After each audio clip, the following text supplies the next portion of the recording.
Silent feature of Companies Act 2013। 2011 में central government ने introduce किया एक फ्रेश बिल कंपनी लॉ पे। इसको कहा गया कंपनीज अमेंडमेंट बिल 2011। 2013 में प्रेसिडेंट इसको अपना एसेंट दिए बिल को। इसके बाद ये बिल जो एक्ट बन गया, इसका नेम रखा गया कंपनीज एक्ट 2013। ये फोर्स में आया 30 अगस्त 2013। इसमें 470 सेक्शन है, 29 चैप्टर्स है एंड 7 शेड्यूल्स है। सबसे पहला चेंजेस जो कंपनीज एक्ट 2013 के द्वारा लाया गया, उसमें ऑब्जेक्ट क्लाउज में से सब क्लॉजेस को रिमूव करवा दिया गया। एमओए यानी मेमोरेंडम ऑफ एसोसिएशन जो होता है वो एक इम्पॉर्टेंट डॉक्यूमेंट होता है कंपनी से रिलेटेड। मेमोरेंडम ऑफ एसोसिएशन में ऑब्जेक्ट क्लाउज होता है। अंडर 1956 एक्ट में 3 तरह के ऑब्जेक्ट क्लाउजेस हुआ करते थे।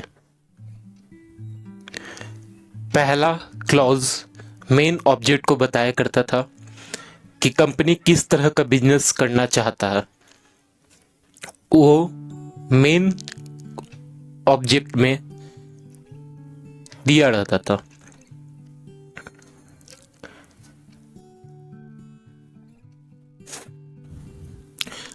अदर ऑब्जेक्ट में इंसिडेंटल बिजनेसेस के बारे में मेंशन किया रहता था। इंसिडेंटल बिजनेसेस मतलब वो बिजनेसेस जो मेन बिजनेस को करने के लिए ज़रूरी हैं। एग्जाम्पल के लिए अगर एक टेलीकॉम कंपनी बनाना है तो उसका मेन ऑब्जेक्ट क्या है?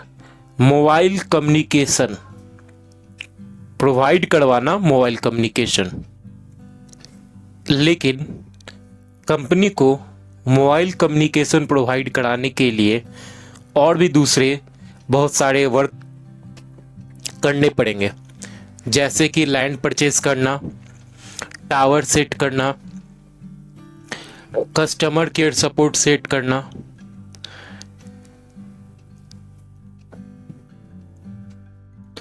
तो यहाँ पर मेन ऑब्जेक्ट जो है कंपनी का वो कहलाएगा मोबाइल कम्युनिकेशन बनाना, और लैंड परचेज करना, सेटिंग कस्टमर केयर सपोर्ट जो है, ये सब अदर बिजनेसेस जो है जो मेन ऑब्जेक्ट को करने के लिए ज़रूरी है, वो ऑब्जेक्ट क्लाउज कहलाएंगे। इसके अलावा सब क्लॉज 3 में कंपनी को ये मेंशन करना होता था कि डिफरेंट बिजनेसेस जो वो करने वाले हैं, अगर वो डिफरेंट स्टेट्स में करने वाले हैं तो कहाँ कहाँ वो बिजनेस करने वाले हैं उसके बारे में मेंशन करना होता था। लेकिन 2013 के अमेंडमेंट से सबसे बड़ा चेंज ये आया कि अब जो ऑब्जेक्ट क्लॉज था वो 3 सब क्लॉजेस में नहीं बटा हुआ था। सिर्फ एक ही ऑब्जेक्ट क्लॉज लिखना होता था, मेंशन करना होता था, और उसमें ही सारा कुछ मेंशन कर दिया जाता था। दूसरा important change CSR corporate social responsibility का इंट्रोडक्शन करवाना। एक कंपनी जो होती है वो एक कम्युनिटी, एक इन्वायरमेंट के अंडर में काम करती है। ये माना जाता है कि कंपनी का ये ड्यूटी है कि वो किसी कम्युनिटी या एनवायरनमेंट के डेवलपमेंट के लिए कुछ काम करे। यही ड्यूटी जो है, जो कम्युनिटी या एनवायरनमेंट के लिए कंपनी को करना होता है, इसको हम लोग कॉर्पोरेट सोशल रिस्पॉन्सिबिलिटी के नाम से जानते हैं। कंपनी जो है ये ड्यूटी कई तरीक़ा से परफॉर्म कर सकती है, जैसे कि स्पॉन्सर करना एजुकेशनल प्रोग्राम को सोसाइटी में, इन्वायरमेंटल प्रोग्राम को स्पॉन्सर करना, और भी बहुत सारे तरीके हैं। एग्जाम्पल के लिए आईटीसी स्पॉन्सर करती है बहुत सारे एजुकेशनल प्रोग्राम को सोसाइटी में।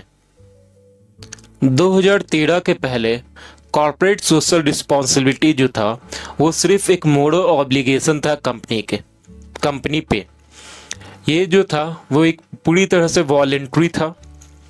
लेकिन 2013 पे 13 एक्ट के आ जाने के बाद कॉर्पोरेट सोशल रिस्पॉन्सिबिलिटी जो था वो एक लीगल ऑब्लिगेशन बन गया था कंपनी के लिए। अगर कंपनी का नेट प्रॉफिट 5 करोड़ या उससे ज़्यादा है, या फिर उसका टर्नओवर 1000 करोड़ से ऊपर का है, तो ये मैंडेटरी था कंपनी के लिए कि वो कॉर्पोरेट सोशल रिस्पॉन्सिबिलिटी परफॉर्म करे और वो अपने प्रॉफिट का एटलीस्ट 2% कॉर्पोरेट सोशल रिस्पॉन्सिबिलिटी पे लगाए। अगला जो इम्पोर्टेंट चेंज आया वो नंबर ऑफ डायरेक्टर्स को लेकर आया। 1956 एक्ट के अंदर एक कंपनी में मैक्सिमम नंबर ऑफ डायरेक्टर जो थे वो सिर्फ 12 हो सकते थे, लेकिन 2013 एक्ट के अनुसार अब एक कंपनी में मैक्सिमम नंबर ऑफ डायरेक्टर जो होते हैं वो 15 हो सकते हैं।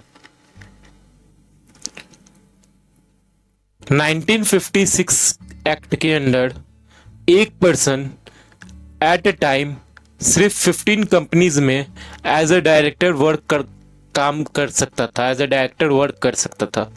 लेकिन 2013 एक्ट में ये एक पर्सन अब 20 कंपनी के में at a time as a director perform कर सकते हैं। अगला जो इंपॉर्टेंट चेंज आया वो क्वालिफिकेशन शेयर्स से रिलेटेड आया। 1956 एक्ट के अंदर कंपनी को ये पावर होता था कि वो रूल बना सकते थे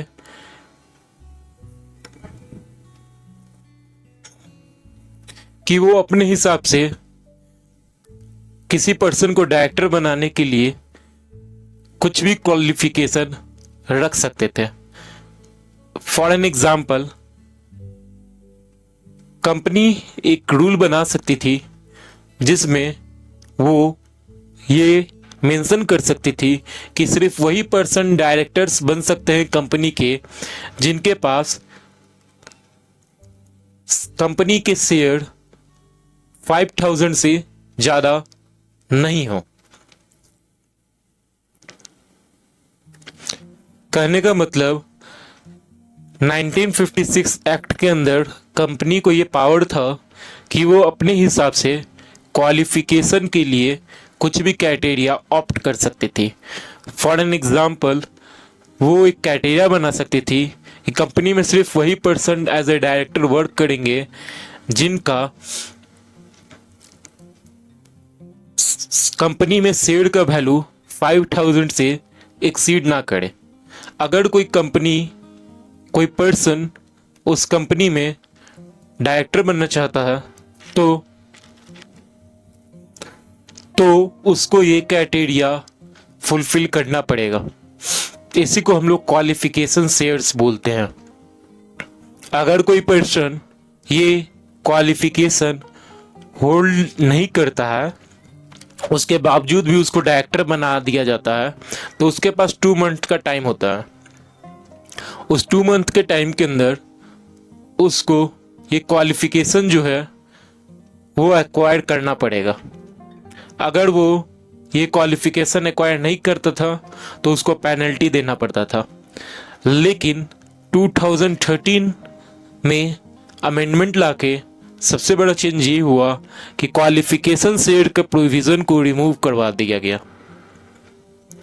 अगला जो इंपॉर्टेंट चेंज आया 2013 एक्ट से वो ये था कि सेंट्रल गवर्नमेंट को ये पावर दिया गया कि वो रूल्स बनाए अपॉइंटमेंट ऑफ विमेन डायरेक्टर के लिए। सेंट्रल गवर्नमेंट जो थी वो रूल बना सकती थी अब विमेन डायरेक्टर को अपॉइंट करने के लिए 2 क्राइटेरिया में। अगर कंपनी लिस्टेड है स्टॉक एक्सचेंज में, या फिर कंपनी जो है वो पब्लिक कंपनी है और उसका एनुअल टर्नओवर जो है वो 300 करोड़ से ज़्यादा है, तो उस कंपनी में ये मैंडेटरी डाल दिया गया कि एटलीस्ट 1 विमेन डायरेक्टर वहाँ पर मौजूद हो। स्टॉक एक्सचेंज क्या होता है? स्टॉक एक्सचेंज जो होता है वो एक प्लेटफॉर्म होता है जहाँ पर हम कंपनीज के शेयर को सोल्ड कर सकते हैं और परचेज कर सकते हैं। एग्जाम्पल के लिए BSE Bombay stock exchange, NSE national stock exchange. Listed company का मतलब होता है कि वैसे कंपनी जो रजिस्टर्ड हो स्टॉक एक्सचेंज में। ये मैंडेटरी नहीं है कि हर एक कंपनी लिस्टेड हो स्टॉक एक्सचेंज में, लेकिन अगर कोई कंपनी स्टॉक एक्सचेंज में लिस्टेड ना हो उसके बावजूद भी वो अपने शेयर्स को सेल कर सकती है। उसके लिए कुछ क्राइटेरिया होता है। अगर वो कंपनी उस क्राइटेरिया को फुलफिल करेगी तो ही वो कंपनी जो है वो स्टॉक एक्सचेंज में लिस्टेड हो सकती है। फिलॉसफी क्या था विमेन डायरेक्टर का अपॉइंटमेंट मैंडेटरी करने के लिए?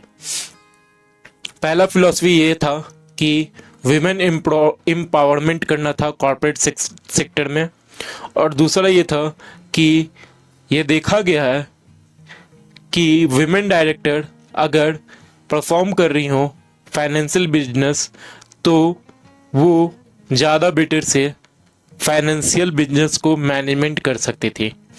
इन्हीं कारणों से विमेन डायरेक्टर का प्रोविज़न जो था वो मैंडेटरी किया गया 2013 कंपनीज एक्ट के अंदर।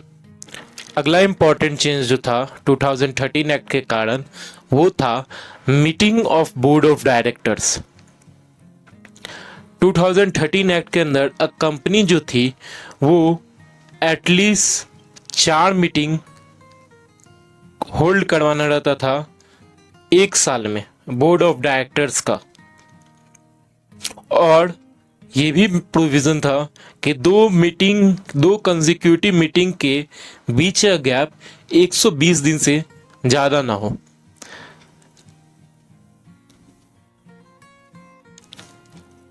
वहीं अगर हम बात करें 1956 एक्ट के अंदर, वहाँ पर एटलीस्ट 1 मीटिंग क्वार्टरली यानी क्वार्टर ईयर में 1 मीटिंग करवाना रहता था।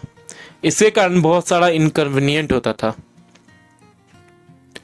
अब 2013 एक्ट के अंदर जो नंबर ऑफ मीटिंग्स था वो 4 मीटिंग कर दिया गया था 1 साल में, लेकिन 2 मीटिंग के बीच का गैप जो था वो मैक्सिमम 120 दिन का हो सकता था, जिससे कंपनीज को थोड़ा कन्वीनियंस होने लगा।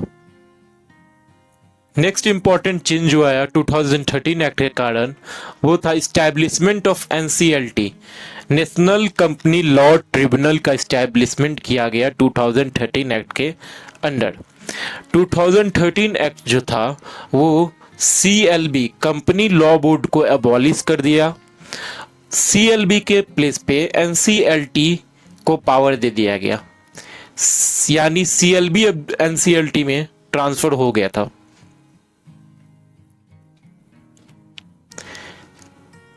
NCLT का बहुत सारा डिफरेंट बेंचेस डिफरेंट सिटी में इस्टेब्लिश किया गया, और अपील जो होता था NCLT के डिसीजन के अगेंस्ट में वो डायरेक्ट सुप्रीम कोर्ट में किया जा सकता था।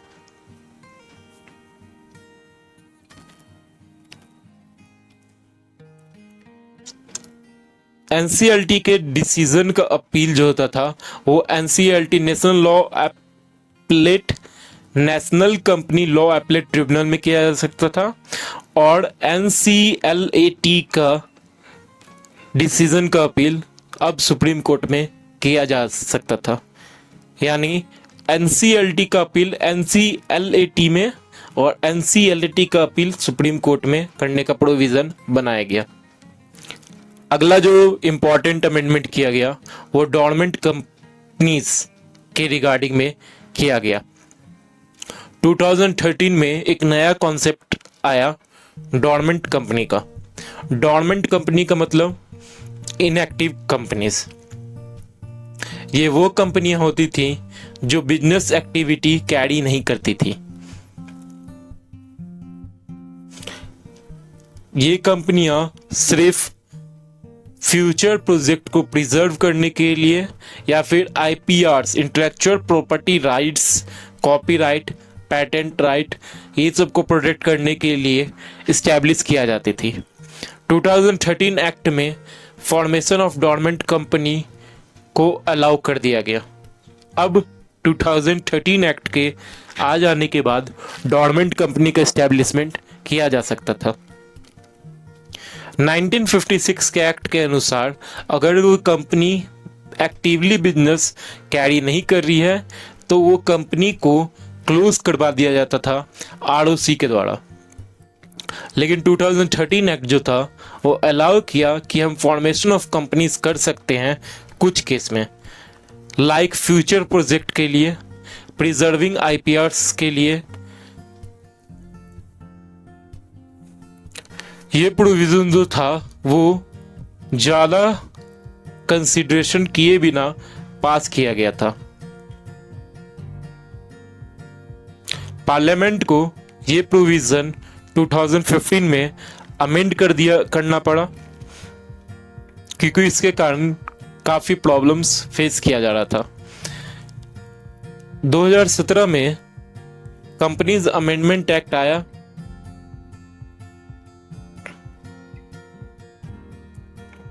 टू 2015 और 2017 में 2 अमेंडमेंट हुआ, एक के बाद एक, और 2017 में फाइनली पेरेंट एक्ट और फाइनली इस प्रोविजन में चेंजेस ला दिया गया। अगला जो इम्पोर्टेंट चेंज आया वो यूनिफॉर्म फाइनेंशियल ईयर के रिगार्डिंग में आया। फाइनेंशियल ईयर का मतलब होता है 1 year period in which is followed for taxing and accounting purpose. 1 साल का पीरियड को कैलकुलेट करने के लिए टैक्सिंग और अकाउंटिंग पर्पस के लिए।